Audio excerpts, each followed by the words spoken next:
자, 윤 정권이요. 과거에 이명박 정권이 궁지에 몰렸을 때 동반 상생 이런 이야기를 하면서 이 중도적으로 입장을 정리하면서 위기에 벗어났다. 그래서 윤 정권 또한 그때 거기 있었던 사람들 중에 상당수가 지금 윤 정권에 들어와 있으니까 중간층을 탄탄하게 하는 마름모 사회를 만들겠다. 그리고 소득, 교육, 양극화를 해결하겠다. 이렇게 말을 하고 있습니다. 그래서 초반에는 신자유주의적인 작은 정부를 지향하다가 이제 소득, 교육 불균형 등에 있어서 양극화를 타파하는 쪽으로 중산층이 튼튼한 사회를 만들겠다 이렇게 말을 해요. 그런데 지금까지 해온 4+1 계획에 대해서 혼신의 힘을 다하겠다는데 그 4+1 계획이 솔직히 말하면 중간층이 탄탄한 마름모 사회, 불평등을 해소하기 위한 것과 별로 관계가 없다는 겁니다. 그래서 논리적 모순조차도 해결하지 못하고 있고 그 다음에 이 소득과 교육의 양극화라는 부분에서 이걸 어떻게 해소하겠다는가 지금 대안이 전혀 없어요. 오히려 지금 교육 양극화는 더 심해지고 사교육은 의대 정원 늘어서 판을 치고 있고 소득 양극화는 회복 불가능하게 번져가고 있지 않습니까? 자, 한국은행 전망에도 지금 미국의 강달러로 인해 가지고요. 환율이 지금 141원에 해당되고 있고 코스피는 오늘도 많이 빠졌습니다. 트럼프 당선 이후에 3거래일 연속으로 지금 코스피가 급락하고 있어요. 그런데 오늘 아침에 한국 사회에 지금 심각한 문제들을 다룬 보도가 많이 나왔어요. 지금 경제가 불황이라서 내수를 살리려면 일자리를 늘려도 뭐한데 재작년 윤 취임하고 지자체 선거 앞두고 대기업들부터 전부 일자리를 수백만 개 늘릴 것처럼 이야기했는데 지금 오늘 중앙일보 일면에 보면 권고사직 재취업 한파 4050 내쫓는 신사오정 시대가 열렸다. 밀려나는 중장년 직장인들 4050 실직 중 비자발적 실직이 51%다. 대기업에서도 명예퇴직 바람이 거세다. 중소기업에서는 그냥 갑자기 나가라고 통보를 하고 있다. 그래서 주된 직장을 그만둔 중장년 구직자가 퇴직 연령이 평균 50.5세, 근속기간이 14년 5개월밖에 안 되고요. 퇴직 사유가 쫓겨난 권고사직 명예퇴직 정리해고가 40%, 경영 악화에 의한 휴폐비 16.7%고 정년퇴직은 9.7%밖에 안 된다는 거예요. 그러니까 한국의 유수한 롯데, 포스코, 이마트 같은 기업들도 희망퇴직을 받고 있고 KT는 직원의 6분의 1을 내보냈어요. 그래서 한참 이 직장에서 부장급 이상 자리에 올라가고 있는 4050 임금이 피크에 이르는 이 사람들이 부담이 되는 거예요. 그래서 연공서열 임금 구조에서 지금 임금이 아주 높은 사람들을 다 쫓아내려고 지금 하는 거죠. 그래서 중소기업 같은 경우는 이 임직원이 그냥 갑자기 나가라고 퇴직 통보를 받아도 재취업에 불이익 볼까봐 그 블랙리스트가 있으니까 항의도 못한다는 거예요.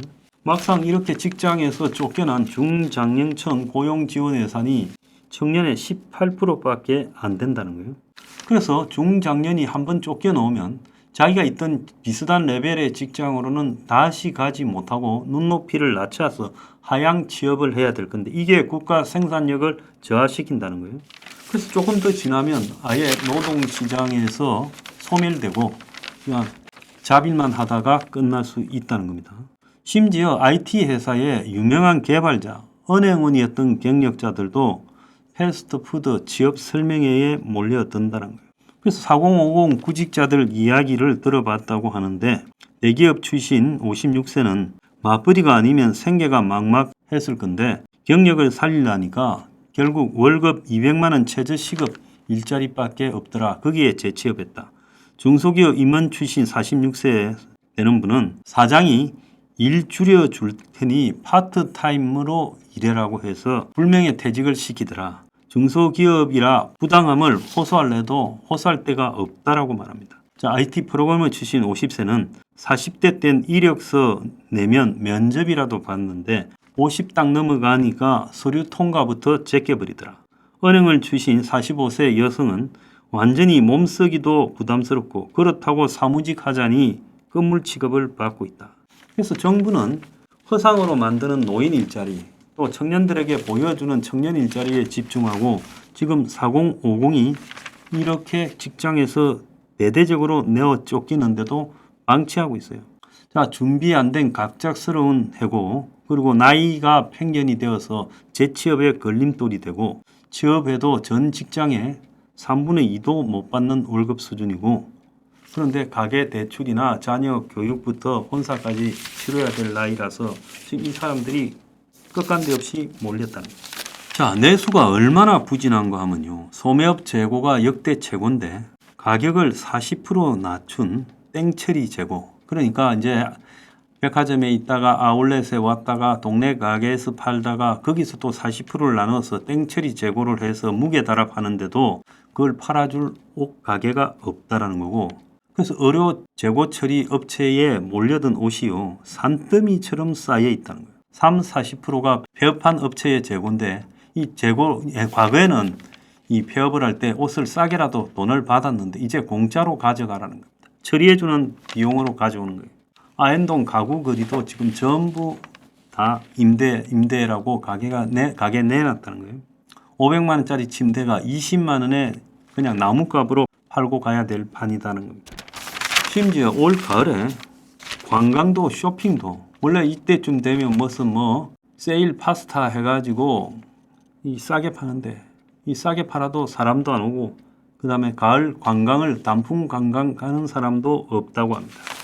그런데요, 지금 놀라운 거는 국민들이 빌린 주택 구입 자금 상환을 보정하거나 또 수출할 때 필요한 돈을 업체에 먼저 빌려주는 정책금융이 작년에 1900조. 그래서 이 과다하게 불어난 정책금융이 부실화되면 큰 문제가 될 거라는 거예요. 자, 얼마나 열심히 집 사라고 돈 빌려줬는가를 증명하는 거죠. 자, 이제 수출까지 흔들리고 있는 게 벌써 확인이 되고 있습니다. 11월 상순, 그러니까 11월 10일까지 수출이 18% 감소했어요. 자, 이런 상황에서 지금 트럼프의 경제 안보적 압박을 받아야 될 상황입니다. 그래서 이런 상황에서 막연하게 소득 교육 양극화를 해소하겠다면서 4+1 추진을 5대 개혁 추진을 열심히 하겠다고 말합니다. 그래서 정권이요 꿈을 꾸고 있다. 저는 그렇게 생각하고 있어요. 솔직히 말하면 경제적인 붕괴로 인해서 정권이 무너질 가능성이 높아져 가고 있다는 것도 좀 인식하기 바랍니다. 추상적인 소득 교육 불평등 완화 같은 말보다는 주거 정책에서 구체적으로 어떻게 하겠다. 외노자 정책에서 구체적으로 어떻게 하겠다. 복지 정책에서 구체적으로 어떻게 하겠다. 일자리 창출 정책을 구체적으로 지금 중장년층들에게 지금 어떻게 해주겠다.